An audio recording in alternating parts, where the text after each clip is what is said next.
ntibazagaruka ariko batuye imitima tugutuye. Nagira ngo nyakubahwa mushyitsi mukuru dutumire Honorable Lydia Mushimiyimana atugezeho ikiganiro kijyanye no kwibuka jenoside yakorewe abatutsi. Karibu Honorable.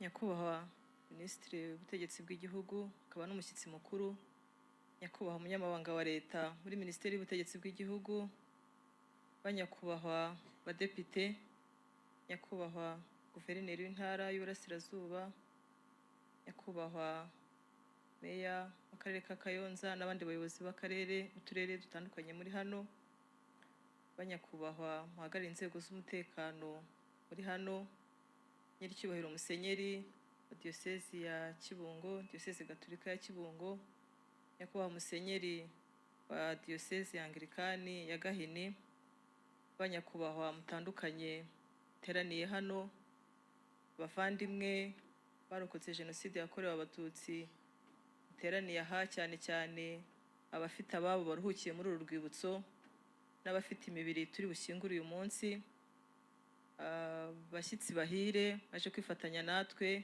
n'Abanyakayonza muri rusange n'inkengero zayo by'umwihariko bahungiye aha n'abandi baje kwifatanya n'Abanyakayonza, mbanje kubasuhuza ariko kandi nanababwira nti nimukomere nimuhumure ntibizongera.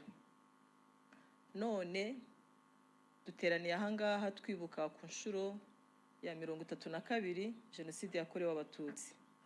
Kwibuka rero ni inshingano ya buri munyarwanda, ni inshingano yacu twese nk'uko bikubiye mu itegeko nshinga rya Repubulika y'u Rwanda, cyane cyane mu irangashingiro ryayo, aho bivuga muri aya magambo: twibuka jenoside yakorewe abatutsi igahitana abarenga miliyoni, kandi twibuka amateka mabi yaranze igihugu cyacu.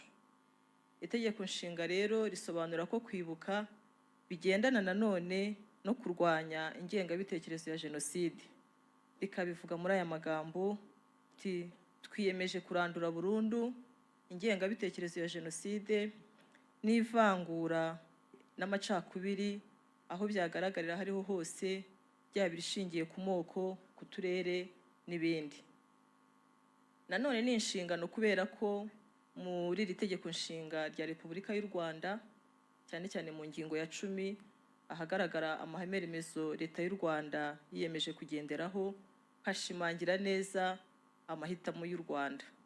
Haravuga hati: twiyemeje kurandura burundu ivangura n'amacakubiri bishingiye ku bwoko, akarere, idini, ahubwo twiyemeje gushyira imbere ubumwe bw'Abanyarwanda.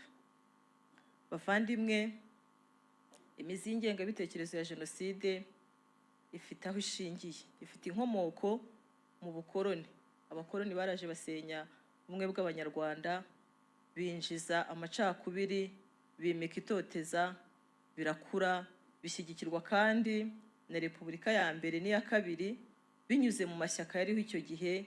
Twavuga nka Parimehutu ya Gregoire Kayibanda, Aporosoma ya Yozefu Gitera, ndetse na Repubulika ya kabiri aho twavuga Emerenide ya Juvenal Habyarimana, Sederi ya Bucyana Maritini n'andi mashyaka yari yaribumbiye mu cyiswe Hutu Power, harimo MDR Power, PSD Power na PL Power. Amasezerano mpuzamahanga ibihugu byinshi bigenderaho ndetse n'u Rwanda byemeza ko jenoside ari umugambi wo kurimbura burundu itsinda ry'abantu cyangwa igice kinini cy'iryo tsinda. Niyo mpamvu kubireba u Rwanda, jenoside yakorewe abatutsi yemejwe ityo kuko wari umugambi wateguwe na Leta ya Juvenal Habyarimana na binyuze mu ishyaka rya Emerenide. Hanyuma guhera mu 1990 kugeza mu 1994 uwo mugambi urategurwa, urageragezwa, hanyuma indunduro 1994 ubwo byashyirwaga mu bikorwa. Ntabwo rero tariki ya 7 Mata ubwo jenoside yatangiraga mu gihugu hose ntabwo byaje ari impanuka, ntibyahurudutse ngo byikubitaho, kuko indege y'uwahoze ari perezida wa Repubulika Juvenal Habyarimana ubwo yahanurwaga nk'uko amateka bitubwira ku itariki 6 z'ukwa 4 1994, jenoside igahita itangira. Ubwo ntabwo ari bwo jenoside yari itangiye, ntabwo ari impanuka yabaye, ntabwo ari ibintu byahubukiyeho, ahubwo noneho iryo hanuka ry'indege ni umugambi wacuzwe n'intagondwa z'abahutu nk'ikimenyetso mpuruza cyo kugira ngo ibyari bimaze iminsi bitegurwa bishyirwe mu bikorwa. Jenoside rero yarateguwe ishyirwa mu bikorwa, kandi rwose uko bayiteguye no kuba babyifuzaga biba ariko bigenda. Icyakora uko byahoze mu Rwanda, mu mitegekere y'u Rwanda, u Rwanda rwayoborwaga n'umwami, akaba umuyobozi w'ikirenga, akaba umwami wa rubanda na rubanda rukaba urw'umwami. Umwami kandi mu buyobozi bwe yashyiraga imbere kubaka ubunyarwanda butajegajega, n'abaturage be bakabyumva, kuko bari bazi ko umwami atica ahubwo hica rubanda. Bari bazi ko irivuza umwami rubanda rugomba kuriyoboka.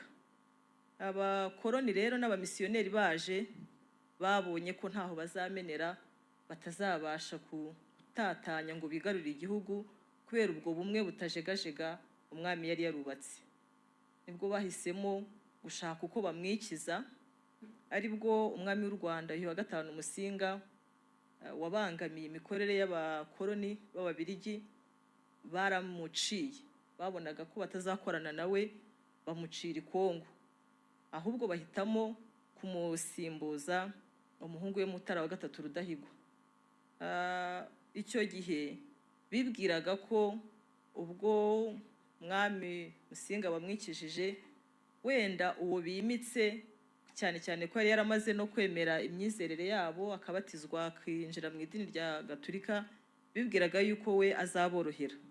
Ariko nk'uko twabivuze haruguru, abanyarwanda bari baramaze kubaka icyo kintu cy'ubumwe butajegajega rwose, butavogerwa. Mutara wa gatatu rero Rudahigwa nawe ageze ku ngoma, ntago yemereye ko abo bazungu bigarurira igihugu uko babishaka, cyane cyane ko bari batangiye kuzana ubusumbane mu banyarwanda, batangiye kwimika akarengane.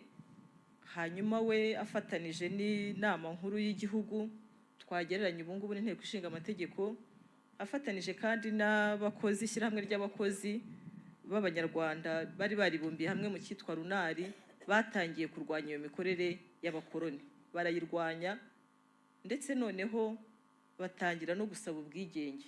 Baravuga bati ntabwo mukwiye kuza ngo mudutware uko mwiboneye, ndetse bibi mudutware nabi, turashaka ubwigenge. Icyo kintu rero ntabwo abakoloni bacyakiriye neza, babonye yuko systeme yari yubatse yari ifite imbaraga. Baravuga bati ubu noneho dukwiye gukuraho ubwami burundu, cyitwa ubwami tukagihirika, tukakirangiza. Hanyuma kandi abafite aho bahuriye n'abari abayobozi n'abayoboraga igihugu tukabakuraho, tukabikiza, tugashyiraho abacu bazabasha kutwumva. Ubwo rero nibwo bafashe umwami Mutara wa gatatu Rudahigwa, ubwo yagize uburwayi busanzwe, akajya kwivuza ku muganga we nk'uko amateka bitubwira. Muri Nyakanga 1959, umuganga w'Umubirigi aho kumuvura nk'uko yagombaga kubigenza, ahubwo yamuteye urushinge rw'ingusho, niko mu Kinyarwanda bajye bavuga. Amutera urushinge rurimo uburozi, nuko umwami aratanga. Aha twakwibutsa yuko Yuhi wa gatanu Musinga nawe ubwo bamuciraga ikongo nawe yatangiyeyo. Hanyuma kugeza n'ubu ntabwo umugogo we wigeze uhabwa u Rwanda kugira ngo utabarizwe. Ubwo rero muri icyo 1959 muri Nyakanga, ubwo na Mutara wa gatatu Rudahigwa nawe aratanga. Hanyuma rya shyaka rya Parimehutu ryari rimaze gushingwa, ubwo barwanyaga runari bayibonaga nka mukeba wa Parimehutu, kuko ubwo bakuragaho Mutara wa gatatu Rudahigwa bifashishije abahutu bari barize mu seminari, benshi banakoraga bari abakozi ba Kiliziya Gatolika, babafasha gushinga ishyaka ryitwa Parimuhutu. Iryo shyaka rero nta kindi cyari kirizanye kwari ukwigizayo abatutsi, kuko babafataga nk'abanyagasuzuguro, abantu batumva, badashaka kuyoboka abakoloni, hanyuma bashinga iyo Parimuhutu kugira ngo bayikoreremo. Iyo Parimuhutu rero ntabwo ryari ishyaka ryiza, mbyite gutyo, kuko ryaravanguraga, nta mututsi wari wemerewe kuryinjiramo, ahubwo ryatangiye kurwanya runari nka mukeba waryo. Ubwo Mutara wa gatatu Rudahigwa yamaraga gutanga, Parimuhutu noneho yatangiye kuyobora, noneho itotezwa n'ingengabitekerezo ya jenoside irakora yagutse, nta muntu uyirwanya. Aba bakoloni b'Ababiligi bafashije Parimuhutu kwica bari abayobozi b'abatutsi nyine ubwo bakoranaga n'umwami, bahereye ku bashefu n'abasushefu barabica. Ariko kandi Batutsi bari batuye mu bice bya za Gikongoro nko mu turere twa Nyamagabe na Nyaruguru, Ruhengeri n'ahandi, abatishwe barasenyerwa. Utwo turere nitwo twasaga naho turimo Abatutsi benshi, barabica, batishwe baratwikirwa, abandi barasenyerwa, hanyuma nabo mu kwirwanaho barahunga. Nguko uko Abanyarwanda batangiye kuba impunzi guhera mu myaka y'1960, komeza n'61, n'62, n'63. Hanyuma rero abakoloni b'Ababiligi babaga bahagarikiye abagize ishyaka rya Parimuhutu gukora ibyo bikorwa by'urukozasoni by'iyicarubozo n'itotezwa ryakorerwaga Abatutsi. Nubwo ingengabitekerezo ya Parimuhutu yavugaga ko igihugu ari icya Gahutu, ntibyagarukiye aho. Iyo kibi cyabo ntibica, wenda abandi ntibajye mu buyobozi ariko ntibanicwe, baricwa. Hanyuma abadatemaguwe, abadatwikiwe, hajyaho na gahunda yo kubimura. Muri utwo turere bari barimo hagaragaraga ko bahatuye ari benshi, barabimura, bakabakura mu turere tubereye guturwa, bakabazana mu turere tutabereye guturwa. Aha niho tubona Abatutsi benshi bimuriwe za Rukumberi no mu Bugesera, ahantu hari amashyamba arimo inyamaswa zabagirira nabi, hari ubushyuhe bukabije, hataba amazi, hari amasazi nka za tsetse, atatuma ubuzima bw'abantu n'ubw'amatungo yabo bibasha kubaho. Hanyuma batangira kandi imitungo yabo basize aho bari bayamburwaho uburenganzira.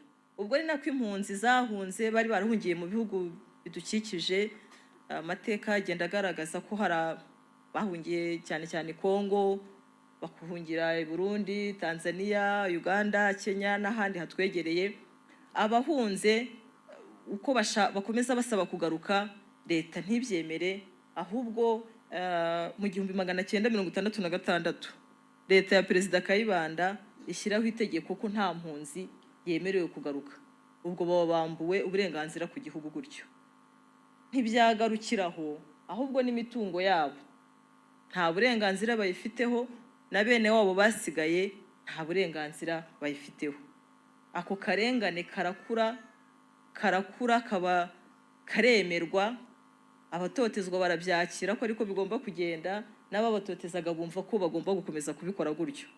Hanyuma basigaye mu gihugu nabo bamburwa uburenganzira bw'ibanze, bamburwa uburenganzira ku mashuri, bamburwa uburenganzira mu kazi, yewe n'abashaka rimwe na rimwe inyandiko z'inzira ntibazibone. Abashaka kujya gusura abavandimwe babo baciriwe nabo mu mahanga ntibemererwe kujyayo, kandi nabo batemerewe kugaruka gusura abavandimwe babo.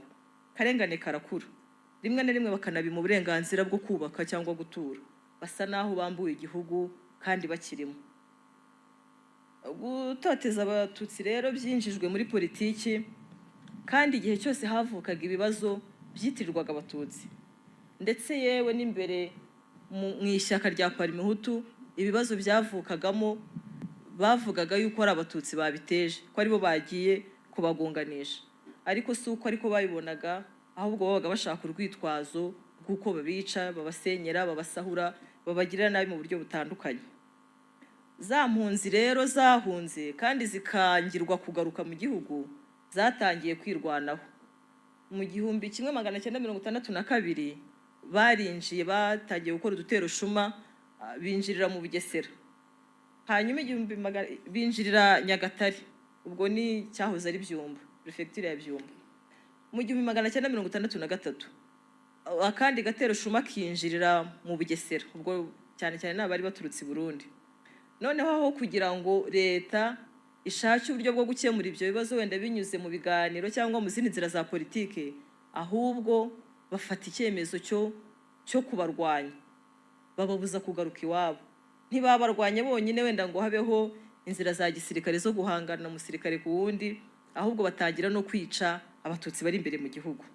Amateka twereka ko mu 1963 1962 hapfuye abatutsi benshi.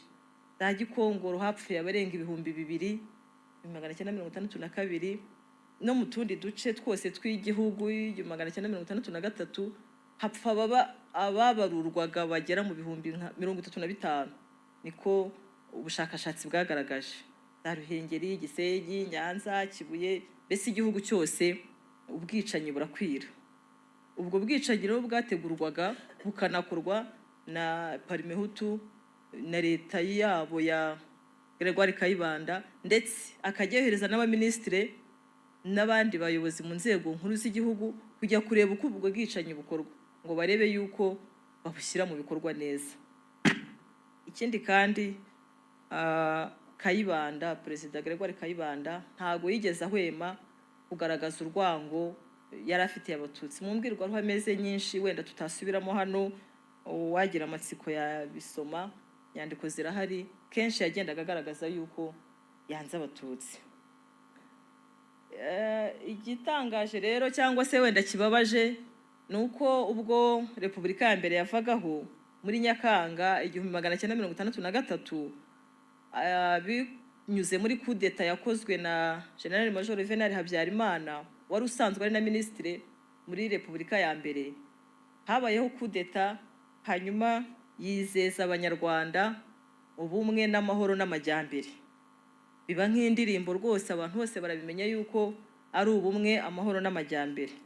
Aho twari mu kiganiro mu muhango wo kwibuka ubushize, watanze ikiganiro yaravuze ati bajyaga bavuga yuko Habyarimana yabeshya abatwa amabati, abatutsi nabo akababeshya amahoro. Ibyo byose nta na kimwe kigeze gisohora. Ayo mahoro rero yagumye mu mpapuro, aravugwa, ariko hakorwa ibitandukanye nabyo. Ariko nanone mbere yuko iyo coup d'etat iba, nkuko twabivuze ko Habyarimana yari ministre w'ingabo muri Repubulika ya mbere, yari yabanje gufatanya na Perezida Gregoire Kayibanda gutegura ikiswe ikubura. Ikubura kubera iki? Kubera ko bagaragazaga yuko mu myanya y'ubuyobozi ndetse no mu mashuri abatutsi bongeye kuba benshi, bityo bakaba bakwiye gukubura, mbese ni nko gukora isuku kugira ngo igihugu gisubirane bene cyo. Ibyo rero byarabaye mu mashuri, mu bigo bitandukanye by'imirimo, hagenda hashyirwaho amatsinda y'abanyeshuri cyangwa y'abakozi b'abahutu ariko b'intagondwa, bakajya bakora intonde z'abatutsi bari muri iyo myanya, habe mu mashuri, habe mu mirimo, bagategekwa kwibwiriza, bakahunga bakagenda. Abatabikoze bakicwa, bagakubitwa, bagafungwa, bagatotezwa mu buryo butandukanye. Ubwo rero Habyarimana yamaraga gufata ubutegetsi muri Nyakanga 1973, yatangaje gahunda ya politiki, programme politique, abwira abanyarwanda ko ashyizeho ikintu cyitwa iringaniza, akagaragaza ko ari politiki nziza, ariko mu by'ukuri bwari uburyo bwo kugira ngo agire abaheza n'abandi atonesha. Aha twibuke ko bavugaga yuko abahutu ari rubanda nyamwinshi, abatutsi bakaba rubanda nyamuke. Byumvikane ko mwiringaniza hagombaga gukora nyine kuringaniza proportion.